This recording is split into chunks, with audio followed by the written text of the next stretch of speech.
Hello, everyone. Welcome to another amazing week. Esther, how are you feeling today? How are you feeling? How are you feeling? Hey, Siri. I'm fine as always. I'm feeling very excited. I look forward to these sessions, and the video feel just makes it very warm. So yes, I am I mean, excited about today's it conversation. adds How a about you, lot of Siri? it add a lot of like really exciting going. And now, listeners and all viewers, it depends on which platform you're joining us from. You'll be wondering who is that on the screen. Well, interestingly and so excitedly, we've been able to land an opportunity to have a sit down with a great Amanda Etuk.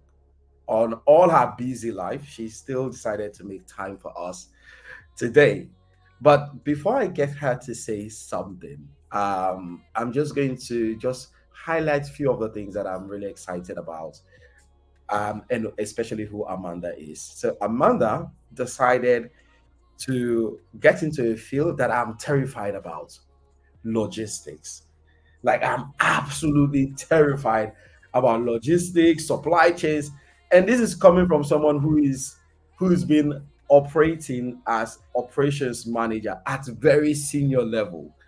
And so it always gives me that excitement to see people who decide, you know what, let me do the difficult things.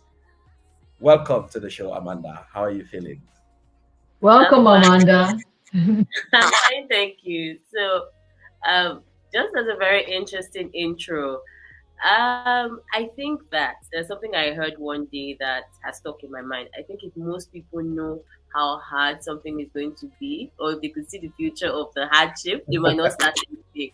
So, so I just want to say that sometimes entrepreneurs are not these super brave people that you think they are, that have seen like how difficult things would be. And we have this insane belief in ourselves that okay, yeah, it's hard for normal people, but I'm special. It might not be so hard for me. So I just wanted to say that I'm not one super person that just say, oh, this is going to be very problematic, but you know what, I'm going to do it anyway.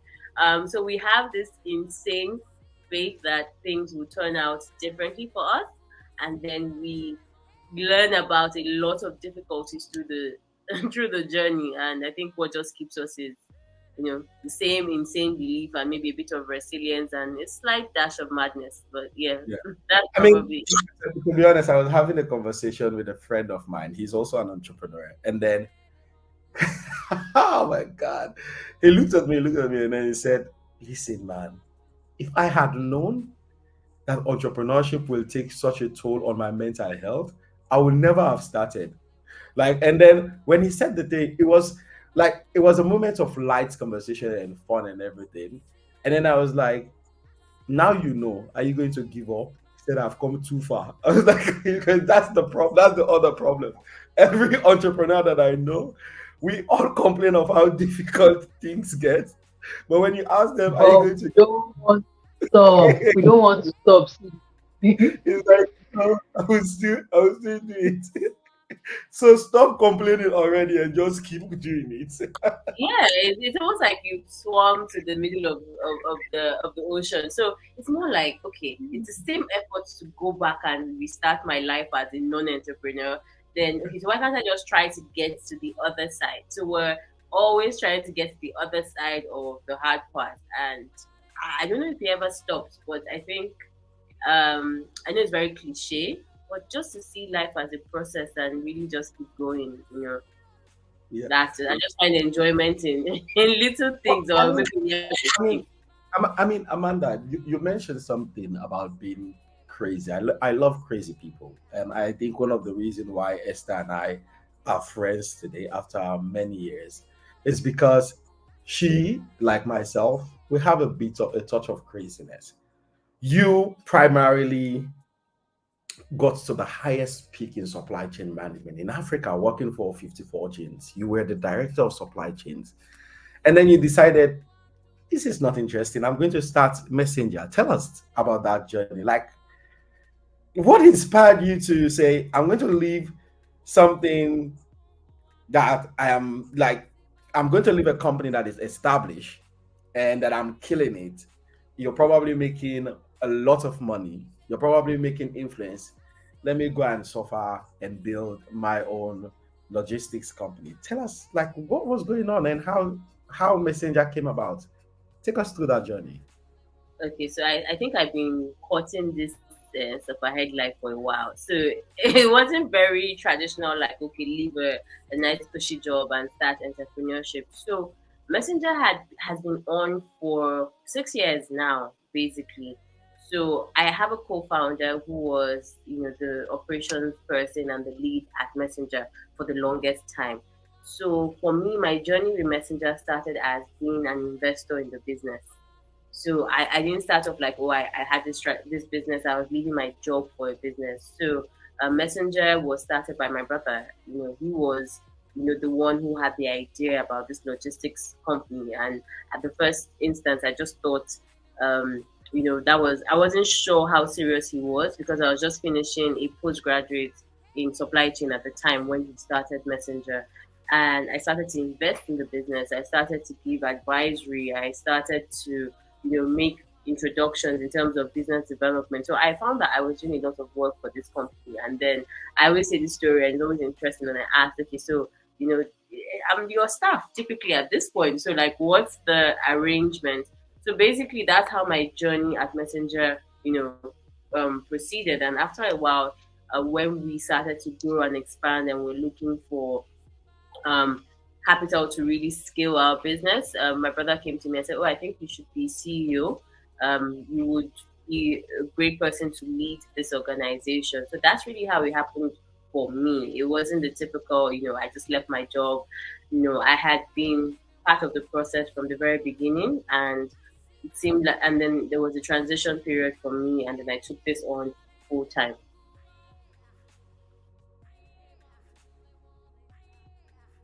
And how has that journey been? Like, has it been everything you dreamt of? The dream you had going into all of this, like that passion has it been exactly that? No, it hasn't, but I'd never been far away from the reality of the business, even while I had my corporate role. So I was very aware of, the state of the company and the work that was needed to get us to where we want to be, or even still where we're still looking to be. So I wasn't disillusioned. It was just very much like how I thought it would be. I think the only thing that has been different is, I thought that we would have reached a much further point than we are at right now. So I knew that it was going to be tough. I just thought that the tough times go very quickly. How when you're watching a movie and the downtimes are like 30 minutes or like 15 minutes. I just thought the wilderness journey would just be like a few months, and then we'll be, that magic that a lot of people think happens with venture backed companies. But it's still very hard. It's still very much building, still very much pouring paint. But I won't say that it's not something I was aware of. It's just you just think that everything will move a lot quicker. I think that's the only thing that is different from how I imagine things. Okay, Amanda, I'd like to ask, how is working with your brother like? So, You're not doing so like you're not doing like you're not doing like a business that is more like buy and sell. You are doing a startup in Nigeria with your blood brother. Please tell us a little bit about that. How is that going? Has it been easy? Let's know the gist. So to be very honest, I think that my siblings and I have a unique relationship. That more as I speak to people, as I interact with more people, I know that that's not really the norm. But for us, we are. I think maybe that's also what people encounter when they speak to me. We're very forthright. We say what's on our minds. We've never really had a fight. We might not agree on things, but I've never fought with any of my siblings, and we're in our 30s, so we've never had a fight. So the thing is, I don't agree on this is not what I think. I don't like this. I don't want to do this, and we talk about this. So I think at the back of our minds, even with everything, is we know we're not enemies. I know that this person cares for me. I know genuinely that if I have nobody in this world, I have my family. So whenever we really have a disagreement, it's just that. and we disagree about a lot of things. Because if you've met my brother, then you will know that we're not alike. We're very different people, so we don't agree on everything. But I think the objective is clear for both of us, meaning that one, we want to grow the company, so we want what's best for the company. Two, we want to make money. We want to be we want to be in a financially buoyant situation where we're liquid. So any decision or anything that doesn't seem to give us more money, doesn't help the business, then it's just about ego. And with each other, we don't have that. That's really the truth. We can not like the approach or the direction, but that we don't want, we want the same thing, we just don't go about things the same way. And we have a lot of advisors. So I would say that one thing about this journey, difficult or not, is speaking a lot and having forums where you're discussing with people who actually care about you, or the business, or even have some stake, is that we get a lot of sound advice. So whatever it is that we're both thinking, we test it out. Meaning that we speak to someone who is further along, or we speak to someone who we feel has more experience, and whatever the person says, if my idea seems more sensible when in the light of wisdom, then we just go ahead with it. There's no bickering like, oh, I don't like that you chose this, or there's no, oh, I don't like that I started something and all of a sudden it's all about my sister. Because in a lot of places that we go to, people want to have the conversations with me, or people see me as a more front facing founder, and they don't remember that, oh, this was actually started by Essien. So it's just more like, what is the real objective for both of us? Does this help or not? Talk about I think that's yeah, very see. I think yeah, that's very impressive. And like you said, the unique thing. It's not common in Nigeria for you to found a startup with your sibling and you don't have issues. I mean, so it's very interesting. And I think that's why I want to think that's why you actually went into this startup in the first place. Because if you and your brother were not even in agreement on alignment, because I hear that the co-founder and founder relationship is more like a marriage relationship. If you guys are not on the same frequency, building this business to this level and staying together for 6 years would be almost impossible. So yeah, I kind of like agree that your relationship is quite unique. So cool. Well done, Amanda. CD? yeah, yeah. So Amanda, I was going to mention, the dynamics of your brother and the way you've been able to manage that, right? Just that understanding. How have you translated that into supply chain itself? Because, and the reason why I'm mentioning this is because I'm an operator, and I've been an operations manager for executive for a very long time. And the biggest problem is managing stakeholders, expectation versus delivery. And if you are handling that every single day, building a startup with your brother, how has that influenced the way you work with your clients today, and the dynamics of Messenger? Okay, so like what you said, managing stakeholders is difficult, especially with logistics. Nobody 100% loves their logistics provider. Like, I'll just say that here, a lot of people or a lot of companies say, oh, we're the best, we're the most efficient. But the truth is, nobody is 100% in love with their logistics company. It's either you feel like you're too expensive, or maybe, and if you're not too expensive, you're inefficient. So there is no 100% love when you're doing logistics. That's number one. So having that in mind already, it helps me manage things. There are times that people are disappointed, and then there are times where they're okay. So the most difficult part is that you mostly hear from your stakeholders when things are not good. You can go months and there's no conversation, nobody might want to really reach out, except you are just reaching out with your regular, checkups or like marketing campaigns. But when you really hear from a stakeholder is in the middle of the problem. So again, I think one thing I've had to learn, I wouldn't say that I'm perfect at it. I've had to learn it over years, is that people are reaching out to you when there's a problem, meaning that I have to be as neutral as possible most of the time. Meaning that my emotions cannot come into work. I can't say, oh, I don't like the way this customer spoke to me. That's not my place at the time, because They are contacting me with a problem. So it's to be as, I know people don't like to hear customer service speak, but even with our training, is to have, okay, when things go wrong, how do we respond? Because those things will happen. And just really stay and the focus on resolving the issues rather than maybe challenging the customer's tone or giving explanations as to what you've done on your part. So that's something I've had to learn even in different places where I've worked. I before now, yes, even with 54 gene, then you're moving customers, you're moving like patient samples. So and then in the height of COVID, you know that you're doing this around like expected timelines. People are doing it because they want to travel, so the result has to be ready. So you can imagine all that pressure. Then before then, it was with dealing with FMCG. So there's always that pressure, and then just being able to be cool through all of it. I think it's something people have to learn. Take yourself out of the work most of the time. People don't want to hear about what you've done. If it has failed, it has failed. Like nobody, if something does not succeed, whatever explanation that you are giving as to why that didn't happen is never important. So it's just learning that, trying to just be efficient. It's not about you. It's just about focusing on results.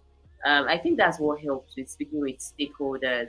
Um, Dealing with my brother has been easy. When you've been dealing with someone from like forever, so there's almost like a blueprint. People act the same way. We like to say, "Oh, I've changed" or something, but generally, most people have almost like, let's say, if you do A, you know that you're going to get B from this person, especially if you've dealt with them for a long period of time. Like the things that would take Esther off, for instance. So that's even the easy part. The difficult part is now training, dealing with your team, getting them to the level where you are on, especially as a startup. You won't be able to always hire people who are senior, who have gone through the ropes in terms of, okay, this is how you treat customers. So interacting with your staff, getting them up to that level where you want them to be, and then that's where it's really difficult. Other things are easy. They're like customer service, and they're like constantly selling. But team building and being able to manage that, I think that I would say that's been the most difficult. Okay, before I know Esther have a lot of questions. Let's talk a little bit. You mentioned two things. So number one, you talk about um failure, right? Not making the excuses of failure, but the truth is, sometimes there are legitimate excuse why people fail. For example, the continent today, especially in supply chain, the logistics industry in general, it's it lacks infrastructure that actually empowers and smoothing supply chain in general, right? It lacks policies and intentional investment from different governments in actually improving the supply chain. Is Are those not legitimate excuses for entrepreneurs that may want to fix the supply chain issue and fail as a result of that? Unfortunately, they're not.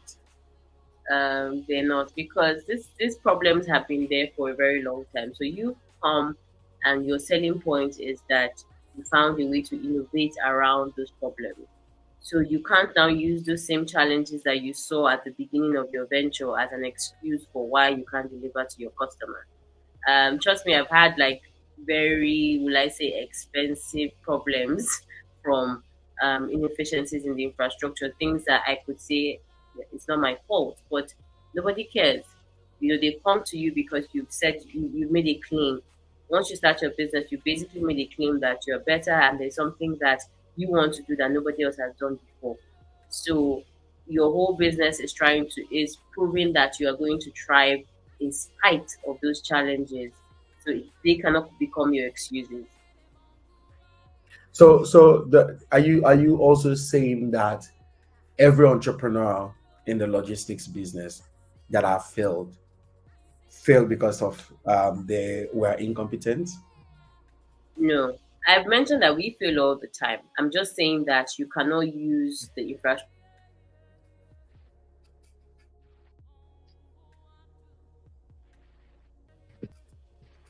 So that's not the issue. I'm not saying that there's those reasons are not valid. I'm just saying that to your customer, they are not. So for us, there are many challenges that have made us think that, you know what, maybe we should close shop. But if I am still in business at the time, those are not things I can give to my customer as a reason for not delivering. So I'll just even share like a real life example. In my days at CP Logistics, for instance, we had a consignment of drinks. I think for a major drinks manufacturer, popular beverage brand, and this consignment was going to Abuja at the time because we were supplying all the major retailers, that's supermarkets, and shopping chains, franchise stores. That's what my job was, to make sure that everything that you can find in, maybe for example ShopRite in Lagos, you should be able to find it in all the ShopRites around the country. That was my job at the time. And we had done everything right. We had put a tracker on the vehicle. We had sent this multi-million naira consignment of drinks to Abuja. And somewhere along the line, there was no more communication from the driver. It could not be tracked. There were, like, he just almost, like say, disappeared into thin air.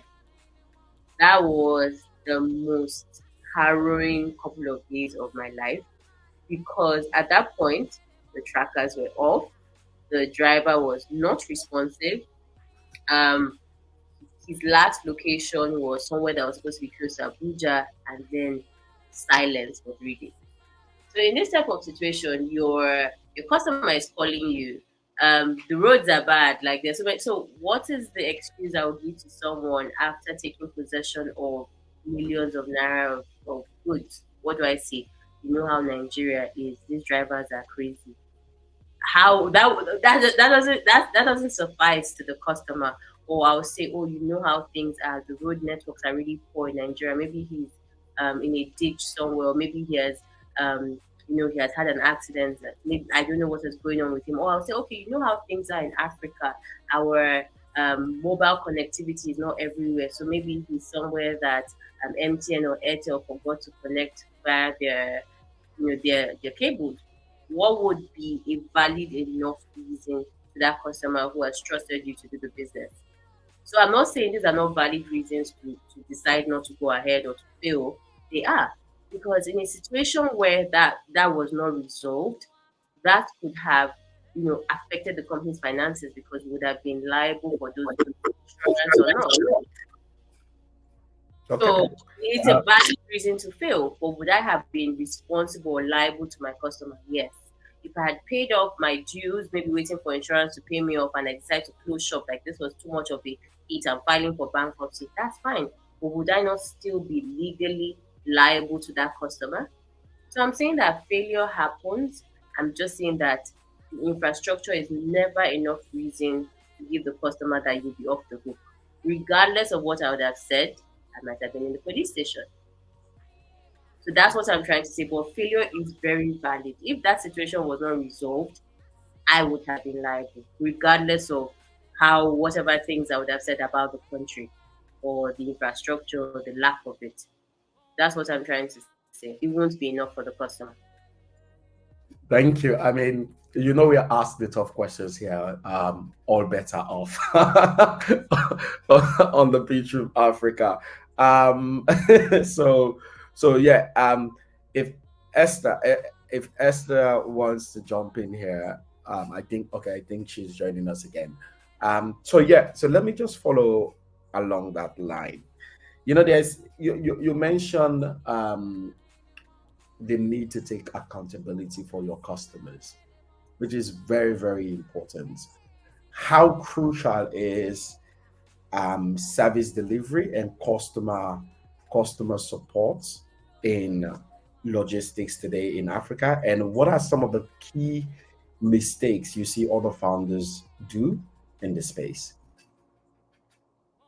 So, since CD likes to cause controversy, you cause controversy. So, I'm going to say, one of the, like, say, controversial mistakes that I've seen that logistics companies do. So, I mentioned that you have to pick a level of a percentage of service delivery and be happy with it. So, one of the things that I would say is that um, people sometimes prioritize customer satisfaction over profitability. and you will run down. So if you're going to give 100%, like your customer must be happy all the time, most likely you're running a loss making logistics company. That's the truth. So I think that what I've seen that is a bit reasonable is to pick somewhere between 70% to 80%, and and make sure that the service delivery doesn't go below that. If it's 100%, you're definitely making a loss. If everyone is so happy, you're making a loss. It's not possible. So we've seen some businesses, especially in the food delivery space, shut down. It's that over prioritization of customer needs over business profitability. Once you start something that is unsustainable, it's unsustainable. So it's like in the space you are the terrible one, right? Because everybody needs to satisfy your customer, and now I'm sitting with Amanda. Amanda is saying, "No, I'm not going to satisfy a customer beyond my profits margin and everything." So, how important is profit to Amanda Etuk at Messenger? How important is profit? I'm not saying that those satisfy your customers. I'm saying the hard truths, especially for things like the logistics, especially in last mile. I'm saying that because of the things that I have personally done and the things that I've experienced. So maybe I'll give like more practical examples so people understand that I'm all for the customer. Anyone who speaks to me, I'm mostly the most delightful person to speak to versus my co-founder, who is the more logical one. So I'm saying, okay, so for example, with last mile deliveries, someone just calls, I'm at Aja, and I need to deliver this to um, Ogwa. It has to go now, now, now, now, now, now, now. You're now immediately clocking a rider from somewhere to go to this area to pick from here. So what I'm saying is that the cost that you incur will be probably more than what the customer is willing to pay at the time for that delivery. Just some hard truths about logistics and instant deliveries is that there is a cost attached to it. That's why a lot of these businesses fail at some point, because you see that I'm trying to be the fastest. I'm trying to be the fastest, and most times being the fastest means that you are spending more.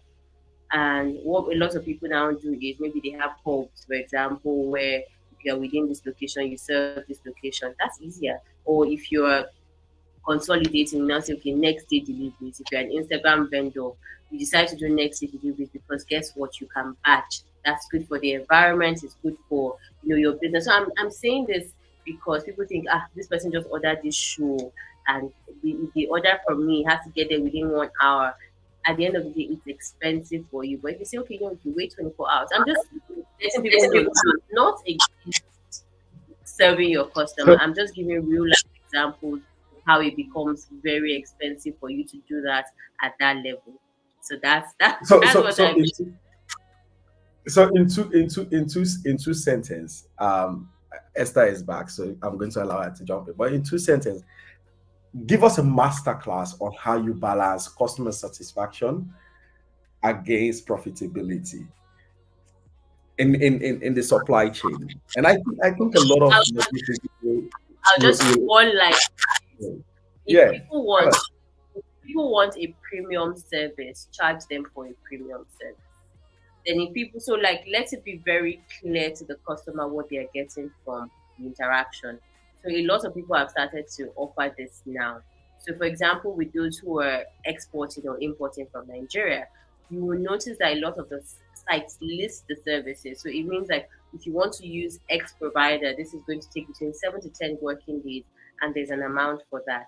If you want it to be delivered in 3 days, blah blah blah, then there's an amount for that. What you've done is that you giving some of the responsibility back to the customer, saying, you know what, you can wait for 24 hours or 10 days, however long, and get this at a reasonable price. But if you decided that you want a premium service, then you have to pay for it. So it's more like charging appropriately and then letting people know exactly what it is that they're getting. So a lot of times people are trying to be, I'm not very open about pricing models and things like that. I would say being a bit more clear about what people can get for their money allows them know that maybe they can save a bit more, or be happy with what their But naira can buy them at the time. but Amanda, isn't it also true that a lot of time people what people pay, people don't get the value of what they pay for. And sometimes it's not really the fault of the entrepreneur or whatever it is. Isn't that true? Is it that not the case? Because I can sit here, right? And this is just the reality of supply chain. You could pay for the premium service as a customer, and then you can have a list of all of the benefits that you promise that you'll give. You have you seen some of those things where there's some of those video wherein what I order versus what I got type of scenario? You've seen them, so you know what I'm talking about. But you know that what I ordered versus what I got is the beginning of fraud. If we want to be very clear, like Yeah. you you put up a picture that looks a certain way, and then you're delivering like a commodity that is far from it. But So we are talking about the supply chain here. You mentioned one of the things that you mentioned, and and let me just clarify. You one of the things that you mentioned is that there's always poor infrastructure. There's always this issue. These issues are always there. So now, if I pay you, Amanda, 20 million naira, for example, to deliver a product for me in 3 days from Lagos to where Anambra, that's where I want it for to happen in 3 days. With all of the infrastructure problems happening, I know that I have paid to receive that in 3 days. But is that really realistic though? That's the question I'm asking. okay, so for me, before I promise anybody that anything can be done in 3 days, that means it can be done in two or a day and a half. So, so I always, as a supply chain person, I try to buy myself time. So when you now beat that time, it's like, oh my god, these people are excellent. I would never agree to something to say, okay, I'm going to deliver in 3 days if it's actually going to take 3 days for it to get there. I would never put myself in that position. So there's some juicy opportunities that have come up, and I'm like, no, sleepless nights, no, no, no, no. So you know that it's to get there in 3 days, but I would mostly not take that on if to take exactly 3 days. It's always better to under promise and over deliver than the other way around. If I want to promise for 3 days, it must take me a maximum of 2 days for that thing to get there. So that whole extra day is to solve whatever problems are happening on the road. But I cannot take a 3 day job that is really going to take 3 days and stick to that promise. No, that's how I've managed it as a supply chain professional. Is so approach to supply chain, um, your approach to being an entrepreneur in supply chain, is it as a result of the experience working with corporate supply chain? Is that where all of this is coming from? So there's a bit of predictability. I know that we talk about infrastructure issues all the time, but if you do something for months on end or weeks on end, and like especially where I reference where we're working on a weekly schedule, there is a bit of predictability there. What you now do is make contingency plans really. So it's not totally like the wild wild west where you can't plan at all. There is some semblance of repetition that happens with logistics or operations, so you know what to expect, but always make like contingency plans. And I would say that that's the regular thing about supply chain. You need to, like even for tailors or people who say, "Oh, I'm making allowance." So we can call this like different terms depending on the industry that we belong to. But the most reasonable thing to do in any business or in anything is to make contingency plans. Yes, there's predictability, but then how do you manage for unforeseen circumstances? So yeah, that's what I would say. And yes, supply chain has taught me that. Experience as a logistics person in Nigeria has taught me that. So it's just one of those things, and it's the same thing for management and life. You obviously have a plan, but you need to, what if this happens, what if that happens, and then that's when you hear, even in people building machines, they're saying they're stress testing the machines. So this is like a very crucial aspect of building or whatever it is.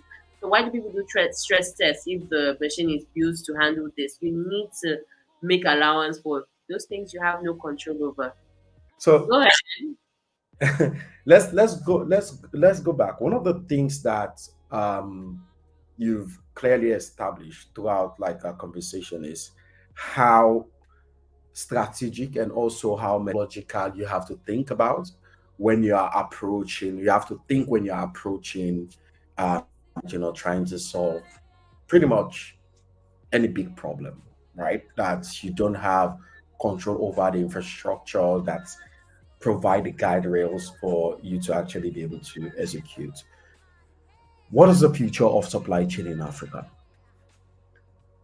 Supply chain entrepreneurship. Let me be very specific. Supply chain entrepreneurship. What is the future of it in Africa? So I see that a lot of people are going into automations, business process improvements. So we've had some trends, and we've had some changes already happen with people using ERP systems. Most supply chain professionals, if you watch your salt, you say, okay, you need to know how to use an ERP system. So a lot of that automation and having a technology aspect of things to manage things. So that's one major trend. Then now we have AI. Lots of people are saying, okay, so how does AI come into supply chain? This predictability that we're looking for, this route mapping, for instance, route optimization, those are things that are coming into the supply chain. People are very conscious of the environment, so you have a lot of green initiatives. I know that will take it a while for those things to come to Africa, because we really haven't really gone through our own industrialization period. So it might take a while for us to fully adopt green policies or green measures. Even though we're trying our best, a lot of people are incorporating ESG and sustainability into their businesses. But I honestly feel that it might take us a while longer to get there. And right now, with AI and machine learning and robots, it's so interesting for me to see is how people are employing this machinations into their warehousing. Like they're very funny clips that you see, or maybe a robot collapsing after moving in lots of goods. That efficiency is coming to supply chain, and I think it's great for us to witness. So a lot of people are worried about AI taking our jobs, and there's something interesting that I read a few days ago from Seth Godin. When you're in the kitchen and you have some help, and someone helps you like cut up all the vegetables and do all the things, and basically sets the does a setup for you before you start to cook. I think people should see AI in such a way that it enables you and it makes things easier. So in a kitchen setup, or as a chef, if someone has done all the chopping for you, has done all the cleaning, when you come, then you get to put everything together and add your magic sauce. And I think that's what AI is doing for us now, to make things more efficient, for you to plan better. So when you see all the routes mapped out, or you see everything done, it's up to you still as a decision maker to say, okay, you know what, we're going to do this route today, or we're going to do this today, or we still need to add a stop because of that customer that we're considering. So that's what AI is doing for us. It's an enabler that's making our processes easier. So that's definitely the future. The future is AI. I'm still working towards getting to the point where I know how to feed more of this into my business. I use it a lot in my personal life, but it just makes a lot of things easier. And it's mostly for preparation. So yes, so having a lot of things stored on the cloud, that's even another interesting thing for supply chain, being able to access information real time. So imagine if that situation I mentioned about the driver being, out of reach. If we had like some satellite thing that, even though his tracker physically was off, a way to easily communicate with us to say, oh, this is your last, like, information, real time tracking, real time information, even being made even better than it previously was. We have a lot of versions right now, but just think of how they can improve in the years to come. So there's a lot to be excited about with supply chain and logistics, even with the way technology is going. So it's really exciting. I met an interesting founder again last week. So, see, just to mention, I know you asked me one question, and I seem to have a lot to say about it. Is that these conversations and these podcasts, and people feel like they're repetitive, but I feel that there's so much value in connecting with others and learning what they're doing, and just seeing it just broadens your mind to what's possible. So there is a place for conversations like this. So over the weekend, I met a founder who is creating they're not drones, but they're like air cargo vehicle. So basically, just imagine someone who is building something that is making cargo deliveries by air a lot easier. So this device that they're building can carry up to 200 kg. So think of how much cheaper it will become moving from Lagos to Ibadan. If you're saying like that, if you say, oh, now you want to give me 20 million to Anambra, and that guy's thing has been fully built out, I'll be able to take that money because there's now a seamless way to move air cargo. So a lot of things are going on, and this is a Nigerian company, by the way. So a Nigerian guy is actually building this out. If I find the name, I'll actually send it to Esther. So those are innovations and things that are happening within supply chain and logistics that are very exciting for me. Oh yeah, the name has come to my mind. Titan Air Mobility. So just think about things like that are happening in our own time. So I think that more people should be open minded about change. You, I don't want to be you should introduce us to time. you should introduce us I to definitely will. So now that so we've spoken about it, I'm definitely going to introduce you to the founder. so I think what they're building is so great and it's very beneficial to logistics and supply chain. Even drug distribution, delivering vaccines, important cargo that has to be moved within a certain time frame. So I'm excited about the future of supply chain and logistics. I don't know if you can tell. It's a very odd thing to be passionate about, but I am very keen on the growth of logistics and how we enable it. So yeah.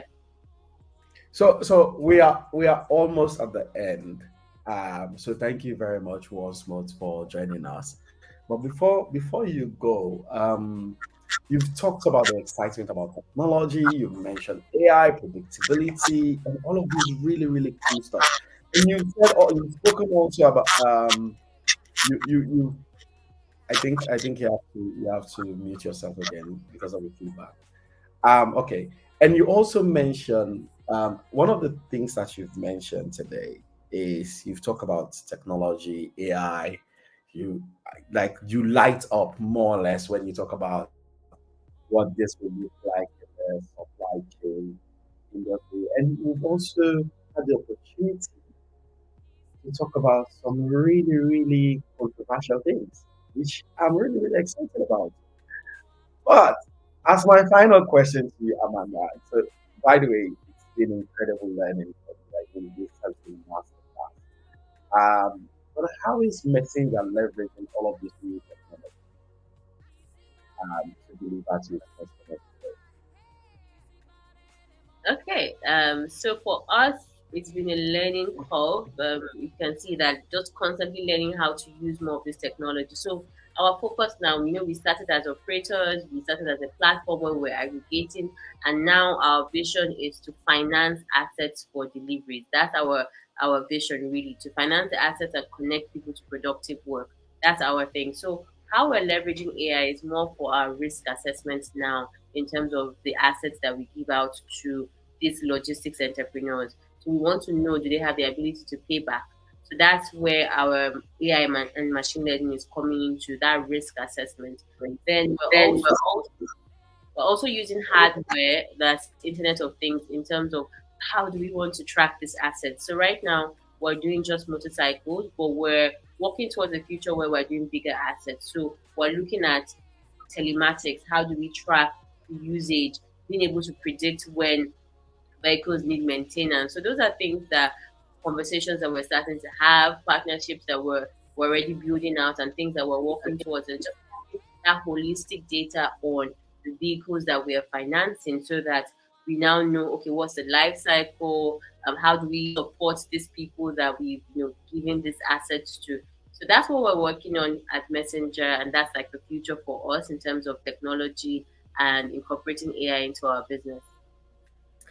Well, you've had from Amanda. Amanda, it's been such a privilege to have you. Thank you so much for joining the Pitch from Africa today. And you owe me a tip to Nigeria for Aqua Ibom Tech Week. I haven't forgotten. So just so we are Oh, very we have ready. So, City, yeah, it's October 28th to November 1st. So that's something that we're looking forward to. And then okay. just something odd that I want to agree. So Very last year with Aqua Tech yeah, no, Week, can you hear me? Okay, so last year with yeah, yeah, Aqua yeah, Tech no. was would I say would I call it a dummy innovation that was released. Somebody did a skit about what ended up not being real, like a phone, a satellite phone. So that wasn't real. But this year, we've now been challenged that for someone to do so, to imagine something like that, we need to push more of the ventures and innovation coming from that region. And that's what the focus of this year is, in venture building and supporting innovation. So a lot of the, and I think that we need local solutions to local problems. So our state, we're pushing mostly like tourism, hospitality, bringing people together. And I'm looking forward to one of our people being able to showcase something he has done in terms of virtual reality and tourism. So you have to look forward to that. And Yeah. yes, we do owe you a ticket for October 28th to November 1st. Please mark your calendars. It will be great to have you and Esther. And, we're so privileged to have you as a partner on that. So thank you so much. Thank you. You're mute, CD. You're mute, CD. Okay. Well, everyone, this is how we end today's edition of the Pitch Room Africa. Thank you so much, Amanda. I wished we had a longer time, but this is all the time we've got. Until next time, I've been your host, CD Saka. Good day.